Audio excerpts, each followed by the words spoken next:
Hello everyone and welcome back to my channel. Today I have a very special guest, Cori Gramascu. Cori, welcome. Thank you very much, Diana, for having me on your channel. It's my pleasure to join you.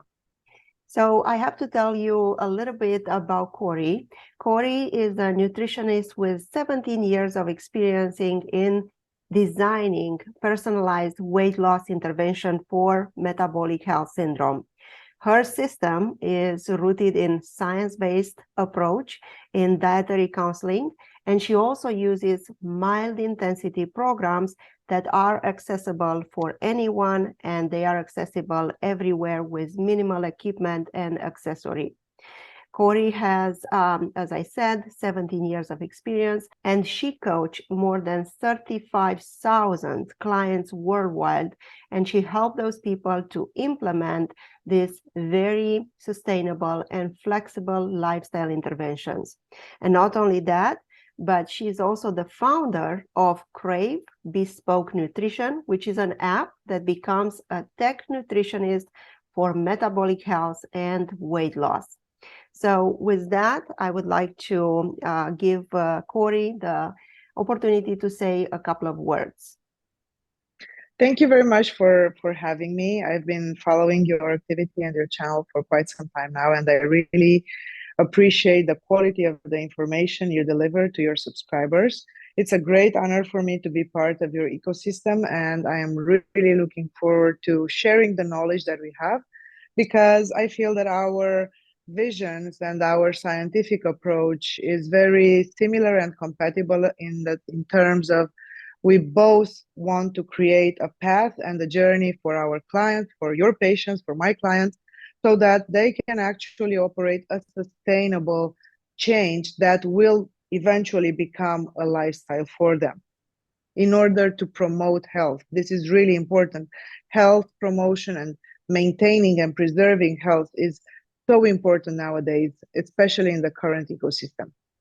I have to agree with you. Today, we're going to talk a lot about inflammation and the role of nutrition in inflammation and lifestyle interventions related to the impact on inflammation. And this is the role of my channel, to educate patients about what inflammation means, how can we diagnose properly autoimmune diseases, how can we recognize inflammation, and how can we use simple but also very effective techniques from our lifestyle, and changing the lifestyle, how will that interact with our body, our mind, our body, and decrease the level of inflammation. And like you, Cori, I have introduced my patients to a whole course of nutrition with the scientific base on that approach, to understand that nutrition as a whole is not only important to lose weight, but even losing weight will have a great impact on nutrition. And Cori, what do you think about inflammation? How is that related to your world? So in my world, we see a lot of inflammation that is caused by added weight. So obesity, as we know, is one of the most common low-key inflammation sources. We have obesity, we have age, of course, because as we age, our tissues become more pro-inflammatory. And also the diet that we consistently follow, and by diet, I mean the sum of dietary choices we make, a diet that is rich in saturated and trans fat, that's low in fiber, that it's rich in fried or deep fried ingredients, is a diet that will promote inflammation. Also, I need to say that smoking and drinking alcohol greatly increases inflammation, and actually it increases our risk for inflammatory disease, as does an imbalance in sex hormones. This is also another factor. Low sex hormones of any kind, masculine or feminine, also produces inflammation in the body. So when we speak about the dieting perspective in terms of inflammation, we're actually looking at a series of interventions that will reduce, that they will manage the sources of inflammation. And by this perspective, we have the dietary choices, and I will refer to them immediately. But then we have a strategy that normalizes body weight and body composition. So these are two goals that go hand in hand.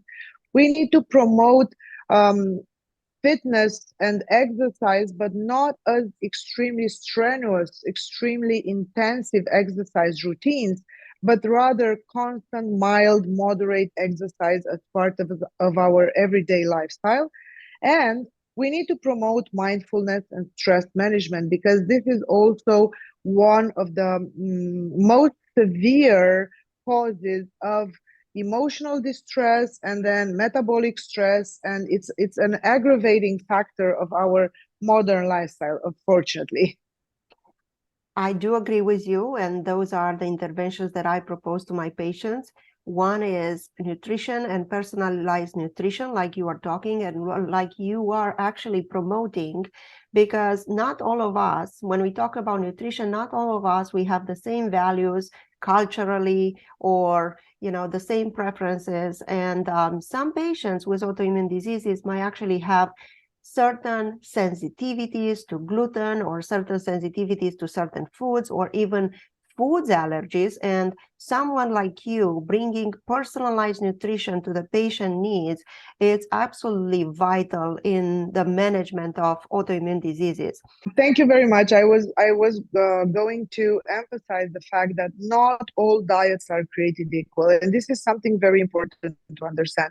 When we look at the data about dieting in general, because this is a very common number that the fitness industry or the dieting space circulates, they say that 88% of dieters churn by the end of the first month. So they don't pursue, they don't follow with their dietary changes after the first month. But please, I want your listeners and I want your followers to be advised that this is a number that refers to standard non-personalized metabolic or dietary interventions. When we talk about personalized nutrition, which is a program that accounts for and respects the dietary preferences of the users, also their nutritional needs, because as you said, some people have intolerances, some people have certain hormonal or metabolic particularities that they need to address in a certain type of menu. And most importantly, nutritional intervention that are personalized, they are personalized by permanent and gradual contact with a specialist, with a nutritionist that's going to help you understand what your next step is, how to set your goals, how to progress with your plan. So from this perspective, it's a completely different approach to standard calorie tracking type of interventions. That's not personalized nutrition. What a personalized nutrition is actually a program that is tailored for individual needs. And also adapted, constantly adapted, because that's the other thing, your body needs adapt to the new weight or the new, even the season, because there are patients that will prefer to eat more of the fruits in certain seasons, or based on your access to certain foods, because not everybody has access to berries every single day, and not everybody has access to vegetables, fresh vegetables every single day. And those things are important to understand, and that's the role of a personalized nutritionist. And what I also want to say is that if food access is a problem in the United States, because there are areas where you don't have access to fresh produce like this all the time, but there are alternatives to that. And we have studied a lot in our system. We have studied a lot of food alternatives that are accessible in every areas of the United States, whether they are frozen or whether they are canned. There are ways to improve on a diet without also ruining the bank account. So this is also another thing that needs to be taken into account. A personalized nutrition approach not only cares for and caters for individual needs, but also accommodates individual restrictions in terms of time, budget, accessibility to food, and so on and so forth. So an entire personalized approach is one that is client-centric, and it's very easy to implement because it is client-centric. Great. Now, coming back to inflammation, in my world, people with autoimmune diseases, and I want to even tailor it even more towards certain categories, but those principles will be applied to other autoimmune diseases. But because the science that I have is mostly in rheumatoid arthritis, I'm going to refer to this population. Not that I exclude anyone, not at all. Many of the principles that we apply from patients with rheumatoid arthritis can be applicable to all of the autoimmune diseases, but the science that we have was concentrated more towards those patients.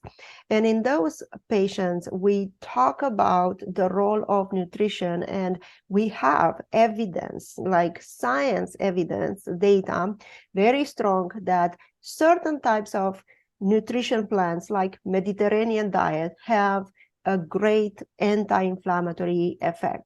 What is your opinion about the role of Mediterranean diet in inflammation? First of all, the Mediterranean diet is one of the most studied nutritional approaches in the world because it is directly tied to benefits in the pre-diabetes and diabetes space, in cardiovascular disease. So we have the DASH diet system, which is one of the healthiest and most studied nutritional approaches to cardiovascular disease and cardiometabolic disease in general. But what doctors and nutritionists and scientists have observed is that a nutritional approach that's centered in the Mediterranean principles, it's actually useful for all inflammation-bound disease. So from this perspective, yes, the data. Yes, I want to stop you for a second and ask you if you can share with people what is the Mediterranean diet. Maybe some people do not know what's the Mediterranean diet, and it's very well circulated. But what I understood from my patients is that some of them, they don't really understand. They talk about the Mediterranean diet, but let's clarify that first.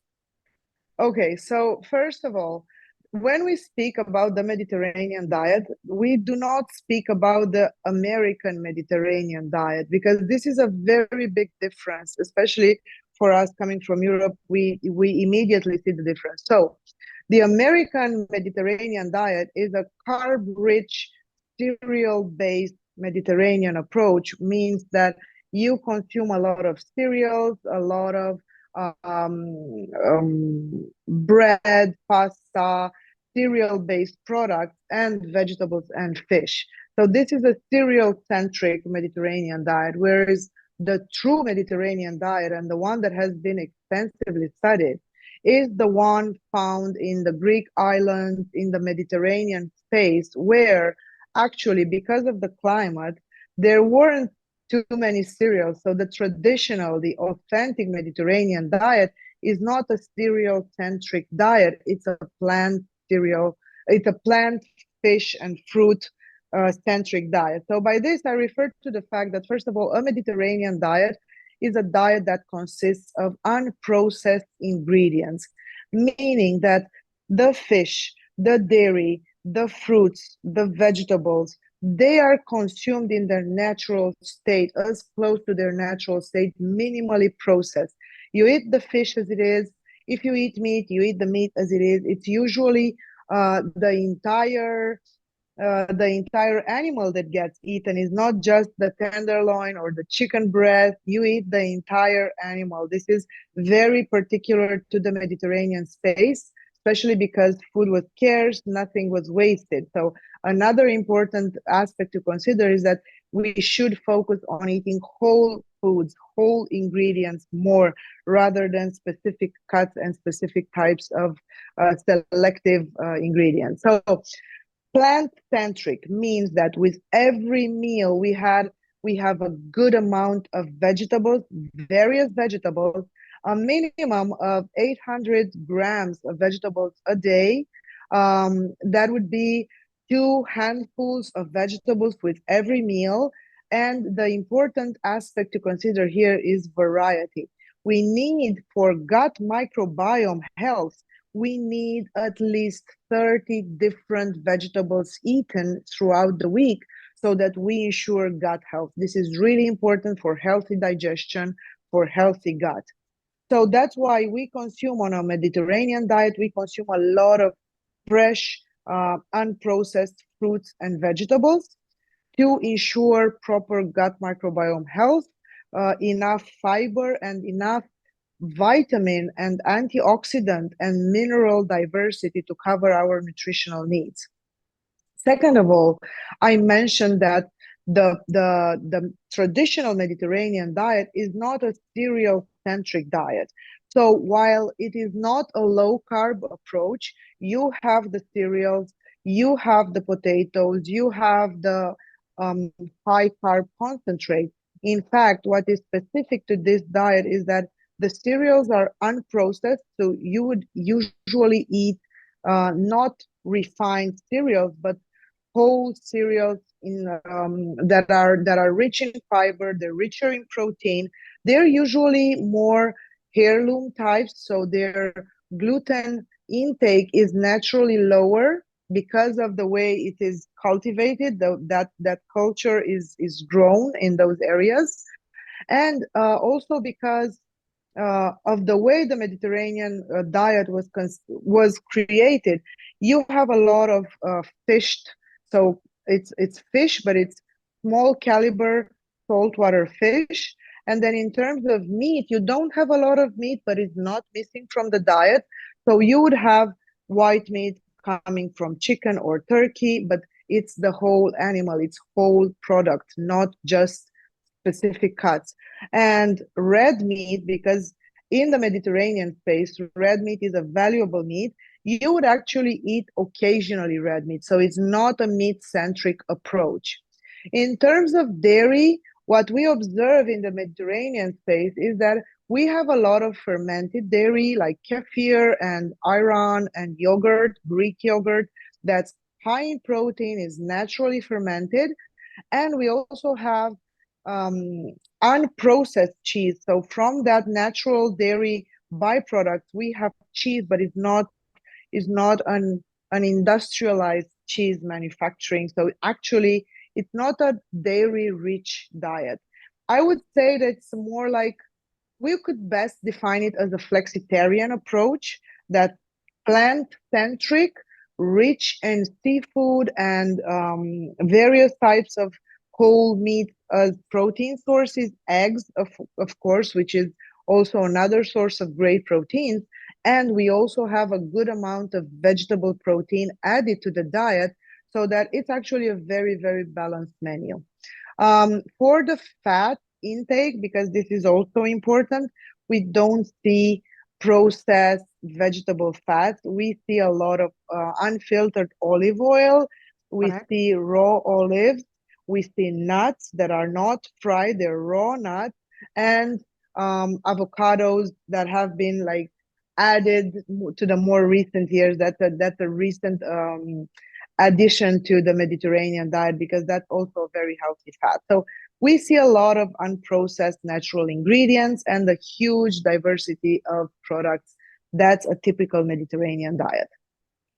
It is very important for patients to understand those principles and start with very healthy principles when they approach this kind of plan, because, as you said, many people will try to follow a diet, but they don't necessarily understand the dynamic behind that. The Mediterranean diet was very well studied for patients with cardiovascular risk, and that there, actually, a few years back, it was an amazing study that came out in New England Journal of Medicine that, interestingly, it looked too good to be true. And in the first phase of the publication came out, and then there were a lot of comments, because this study actually showed that the cardiovascular risk was reduced with 30%.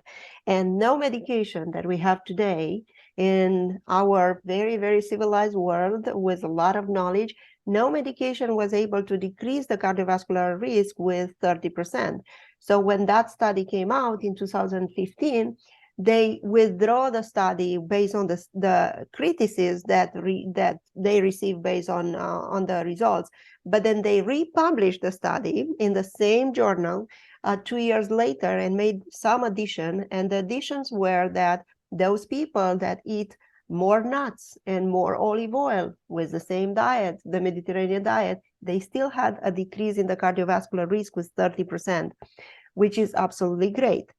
Now, when it comes to inflammation, and maybe some people know, inflammation is the root of many of the chronic diseases that we know.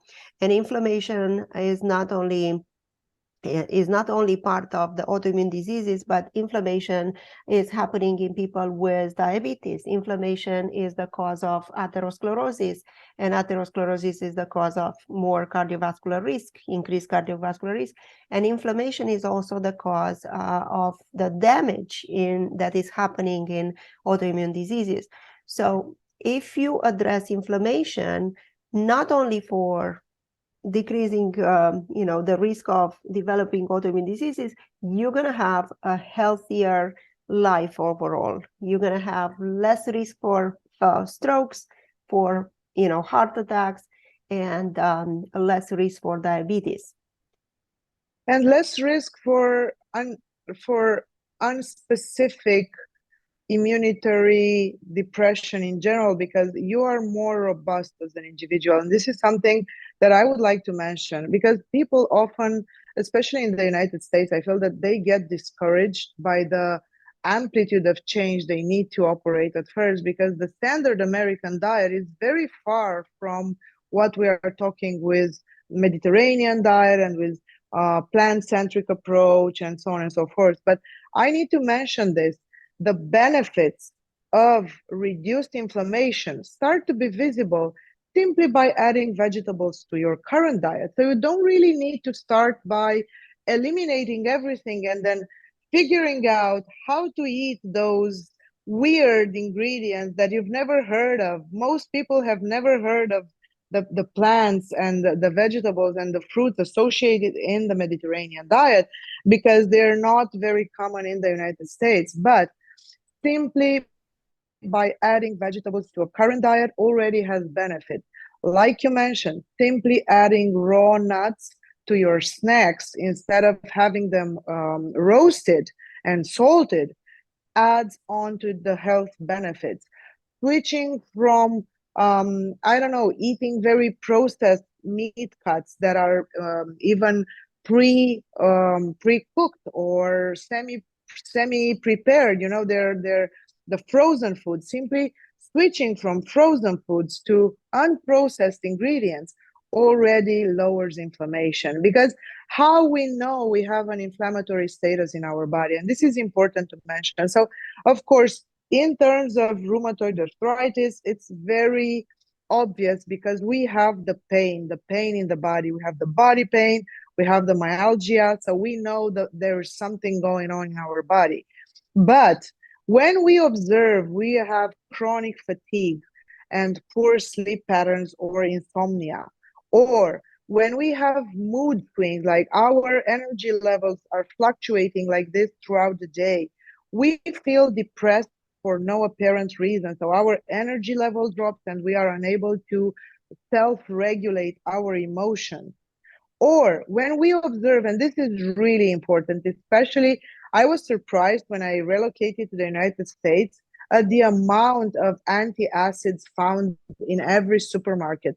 Actually, the acid reflux is an incipient sign of inflammation in the body, and also constipation or sudden diarrhea that's not connected to anything to anything pathological. Okay, so you suddenly get diarrhea or you suddenly become constipated. These are also signs of the body that inflammation is present, and it's chronic inflammation.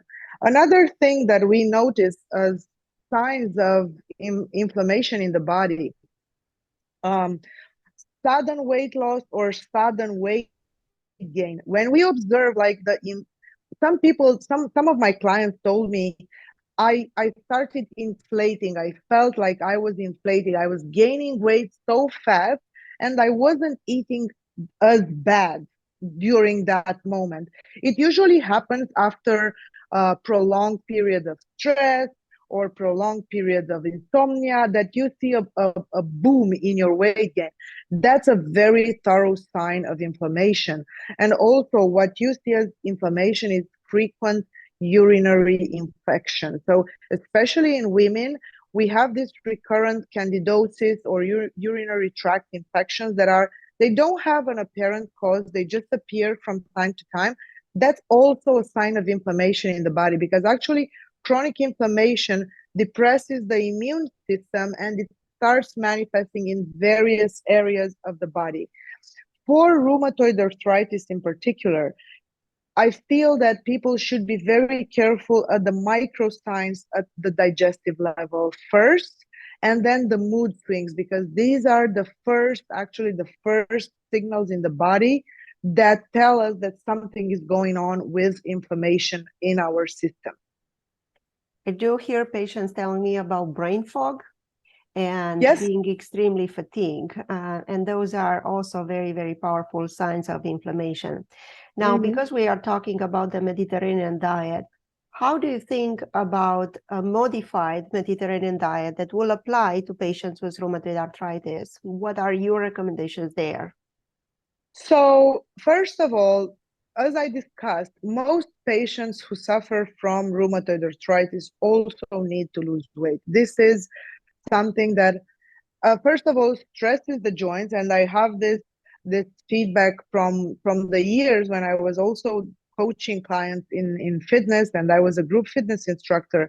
And actually, what I observed with heavier clients was that it was more beneficial to them to embark in a moderate intervention. So not go straight into the high intensity workout. Yeah, maybe those ones consume more energy, like calorie per hour, let's say output is more intense, but for nutritional well-being and for this chronic fatigue that you mentioned, it was actually not a good intervention. So the way I started working with my clients on that perspective was to actually embark them, first of all, on a walking. Most people don't walk enough. Everybody needs 30 minutes of walking daily for cardiovascular health and also for glucose metabolism. So I started them by walking 30 minutes a day at a faster pace. So it's not a relaxed walk, it's a rather fast-paced walk.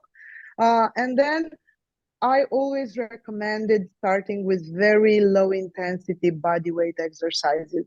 Pilates, from that perspective, is a great approach because it's personalized, it's hands-on, you work with a trainer, it's very beneficial for joint health.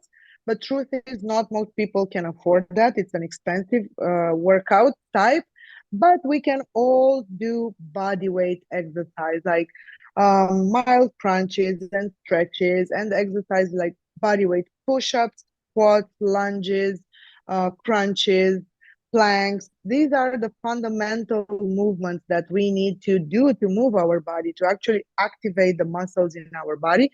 And now there are actually a lot of resources, good resources on the internet. Most, like Apple Fitness has great workout programs. Fitbit has great workout programs that vary from 7 to 45 to 60 minutes. We also offer inclusive exercise programs in our app. So now you have a lot of good exercises to choose from. It's important just to do them. So this is something that I would start with. And referring to the modified Mediterranean diet, because of rheumatoid arthritis is so unpredictable as a disease, as you know, there are certain types of food that can produce flare-ups in certain moments, even though you are not, let's say you're not lactose intolerant or you're not gluten intolerant in most cases. But sometimes it can happen. Maybe you are after a stressful period or you haven't had the best diet and you start observing inflammation from that perspective. So it's better to go for I call it I call it a naturally non-gluten diet, because actually I think it's better to introduce in your menu the gluten-free cereals that are naturally occurring. And we have a lot of those. We have buckwheat that's naturally gluten-free. We have heirloom rice, which is naturally gluten-free. So we don't really need to go for the processed gluten-free ingredients. We can add small amounts of sweet potatoes as carb sources as well. I would say that these are good sources of concentrated carbs. And then I always like to have lentils and chickpeas and beans in the menu as part of the diversified diet, because they also contain good amounts of fiber, good amounts of protein. So you have a good mix of carbs, fiber, and proteins in those legumes. And as my favorite vegetable sources, let's say carb sources, are the root vegetables paired with leafy greens, because from that perspective, you have the best of the two worlds. I actually observed with my clients that eating only leafy greens, vegetables, actually creates acidity, and they're not very well tolerated by the body. And going back to acid reflux as a sign of inflammation, actually low carb diets might cause an inflammatory response because they are so low carb. So we actually need a good amount of carbs in our menu. What's important is that those carbs, those carbohydrates, come from good sources, always compared with fiber, and not simple carbs. And what I would suggest for everybody to do was to cut on the concentrated simple carbs, the high fructose corn syrup, the concentrated sugars that are now marketed as no sugar alternatives, such as agave syrup. Agave syrup is actually concentrated fructose as well. And then you have the fruit juice, the concentrated fruit juice that you find wisely marketed as no sugar alternative. That's also concentrated fructose, and it should be avoided because it's a very rich source of carbohydrate that's not good for people with rheumatoid arthritis, because it can cause flare-ups. So in terms of carbs, these are the sources I would opt for. I would increase fruit and vegetables, and I would manage the simple, the concentrated cereal and potato intake to just the size of a fifth for 1 or 2 meals, because we don't need a lot of simple carbs if we want to lose weight. So we need to have good volume for our meals, good amount of food, but it doesn't have to be concentrated sugars if we want to lose weight. And in terms of calorie deficit, because also an aggressive deficit to the baseline, to the maintenance baseline, can cause flare-ups, I wouldn't go for a very, very aggressive deficit. What I would do instead, I would calculate the baseline for sedentary activity and create a calorie deficit by walking, by being more physically active, by exercising. And that actually not only produces a sustainable weight loss, but it also produces an improvement in body composition. Because going back to our initial conversation about inflammation, actually having a lot of fat tissue on our body also by itself causes inflammation and enhances the side effects of rheumatoid arthritis. So one of the goals with the rheumatoid arthritis intervention should be to lower the fat percentage of our body. And we cannot do that only through calorie deficit. We need exercise for that. Correct. Very, very, very important to understand that for patients with rheumatoid arthritis, exercise is actually part of the treatment. And I tell my patients that motion is lotion for their joints. I heard that from a friend of mine, and I kind of took that, and I tell patients, and when you say in this way, patients understand that exercise is not actually going to damage their joints. it's not going to create more stress on their joints, but it's actually going to release the concentration of inflammation in there, and moving, it's going to create more flexibility, more strength, and it's going to prolong the life of the joint. Now, but only, and I need to mention this, only as long as it's moderate, mild exercise. Yes. And this is something that needs to be said. Most gyms in the United States only offer high intensity interval training, and that's very damaging for joints for people with rheumatoid arthritis. The types of exercise that are recommended in rheumatoid arthritis are Pilates and Pilates-based exercise, mild body weight exercise for muscle resistance that's low impact, the kind of movement in the joint that's circular and low impact. So we have the recumbent bike that's really good for the hip joints. We have the rowing machine, which is a full body workout that's very healthy for the entire body, especially the upper body, benefits a lot from the rowing machine. Then we have the ski erg. The ski erg is a specific type of movement that, again, enhances the entire body. It works the entire body. It's low impact. It activates the big muscles in the body. So that's another very good option.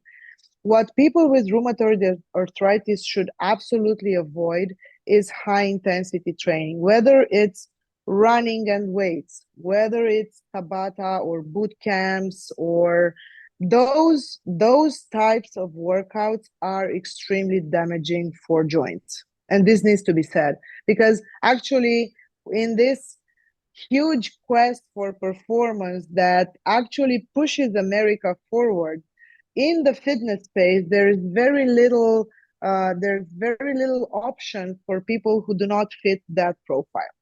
Correct. And the other thing is that aquatics is also important for patients. In the water takes the pressure of the body. You are a little bit anti-gravitational, and you don't put so much pressure on the joints, which is also important for patients with rheumatoid arthritis. Now, coming to put all the things that we said together, how important is our mind in controlling inflammation and inflammation related to rheumatoid arthritis? And if you can give us a few examples of things that patients with rheumatoid arthritis can start practicing to better assess their mind and obviously improve inflammation. So actually, stress-related inflammation is real. It's a thing, and also emotional eating patterns are connected to low dietary adherence. So when we understand how to manage stress, it's actually a way to create dietary adherence, which means that it will be easier for us to stay on track with our dietary choices. Second of all, it will reduce inflammation simply because our body recovers through a good night's sleep, and it also helps in reducing inflammation. It's easier said than done, but it's not impossible to do. So what I found to be very useful for myself and for my clients is, first of all, prioritizing order. This is very important. Most of the stress in our lives comes from urgent and non-important situations that we have to deal with. So by having an agenda, by having a schedule, by having prepped meals, by having a plan that we can follow is actually one of the best ways to reduce stress and subsequently inflammation. The way I put and I teach and I coach my clients with this, if it's not scheduled, it doesn't happen immediately. And this is one of the things that really reduces a lot of stress. Another thing that really helps, other than having a program and having a plan, knowing in advance what you need to eat, what you need to exercise, what you need to do is helpful.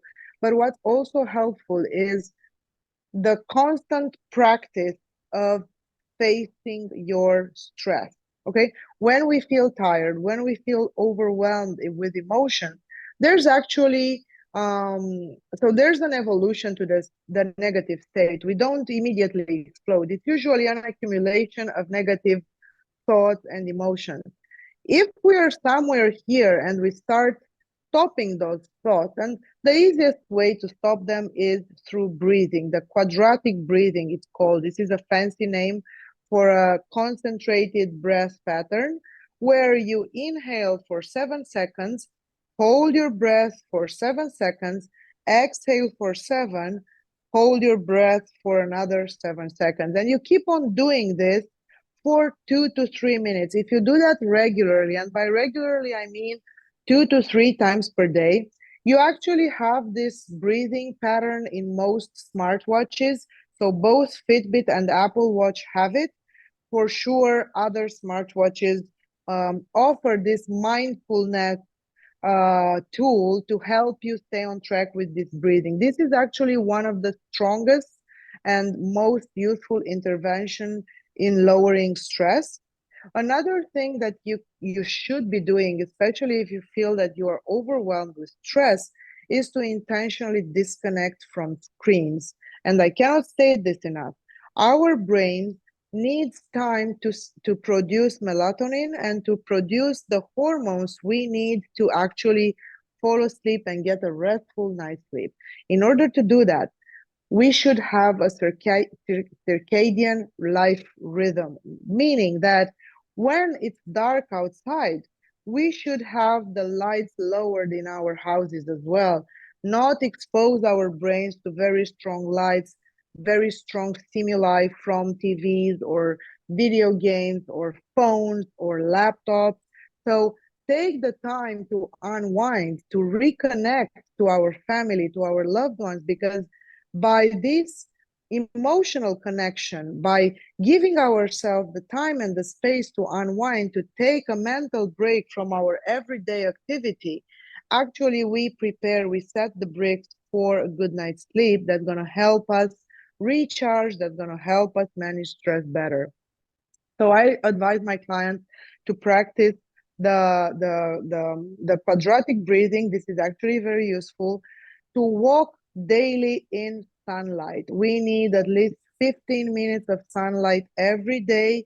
Nothing is going to happen to your skin. You're not developing skin cancer from 15 minutes a day. Direct sunlight exposure is so important for our hormones, for our mind, for our stress hormone levels. Then avoid watching TV and screens after 8 o'clock, after 8 p.m. Avoid zapping your phone after 8 o'clock, simply allowing the mind to relax. We also need to relax our brains and our bodies. So from this perspective, this also helps. And in terms of mindfulness, because this is also, mindfulness means not only living in this Shangri-La emotional paradise where nothing touches you, but also means being present when you eat foods that are not necessarily aligned to your dietary principles, because we are only humans, okay? We will eat and crave the chocolate. We will eat and crave the cookie or the ice cream. But what we are missing during those cravings is it's exactly being present, actually enjoying the foods that we are craving, because we eat them out of guilt and resentment, and that actually creates more stress and subsequently more inflammation. Instead, when we eat something, even though it's not aligned to our dietary, let's say it's not in line with our dietary recommendations, but we should, first of all, choose the best ingredients possible. If you're going to eat chocolate, eat the best possible chocolate you can have. Eat the one with the best ingredients, and then enjoy it as much as possible. Because the more you enjoy it, the more you keep it and taste it and experience it, its flavor, its texture, its smell, its taste, then the pleasure you get from it enhances, and it actually lowers the amount of product you need to eat to reach the same degree of satisfaction. This is why, for instance, with my clients who deal with problematic. I wouldn't say it compulsive eating because that's an emotional disorder, that's a psychological disorder. But most people overeat in reaction to stress. So the way I work them out of it is adding more ingredients and more healthy ingredients, but also creating the habit of expanding the experience, of really being mindful, being present in whatever they're doing, whether they're eating healthy, whether they're walking, whether they're exercising, or whether they're eating something they shouldn't be eating because it's not aligned with their diet. If we're present throughout those experiences, automatically we disconnect from our minds, we disconnect from stress, and we start being more centered. That's extremely important to understand. And Cori, I would like to thank you very much for bringing all together. It is amazing to see a nutritionist with such a wide experience and approaching not only the nutrition part, but also the body, the mind, which I always say to my patients, they're all connected. And there is not a single solution that will address one thing if you don't address it all. So it was a wonderful conversation. I enjoy it every single second. I'm so glad that you accepted this invitation. But for people that are interested to learn more from you, work with you, why not? And also experience your app, CRAVE Bespoke Nutrition, how will they access you, or how will they find you or your app? Thank you very much. We are on the App Store, so if they have an iPhone, it's just enough to search on the App Store CRAVE Bespoke Nutrition. We also have social media presence. It's joincrave.com. That's our website. And as I tell all my clients, having a nutritional plan is just the beginning because everybody is struggling. So I really want to say, I cannot say this enough, and I really want to emphasize this. We are all struggling with everyday challenges. Having a good plan is a good start, but what actually creates change is understanding a journey and understanding that intermediate objectives that are reached actually build up on that change. And it's not as difficult as people think. It's easier to delegate the stress and to delegate the strategy to somebody who knows what they're doing and who have been doing this their entire life, rather than trying to figure it out by yourself. So I would say not just with me, but with any nutritional specialist who actually has a personalized approach in mind, this is the most efficient way to address lifestyle change. Thank you so much. And I hope I will have you as a guest in my future lectures. Once again, I would like to thank everyone for watching this. If you like this, don't forget to like, share, subscribe, and obviously share this with the world, because in this way, many patients with rheumatoid arthritis, with other autoimmune diseases, will know what to expect and how to approach nutrition and how to approach lifestyle intervention. As Cori said, this is actually a journey that you should learn to enjoy, and making small steps and making small changes will lead to big changes in the future. Thank you, Cori. Thank you very much, Diana, for having me as your guest. It's been my pleasure. It's an honor to work with you. I love your work very much, and I really respect the amount of effort that's behind all your videos and all your lectures. Like, coming from the industry, I tell you, I'm absolutely honored, and thank you very much. Wonderful. Bye-bye. Rheumatologist OnCall.com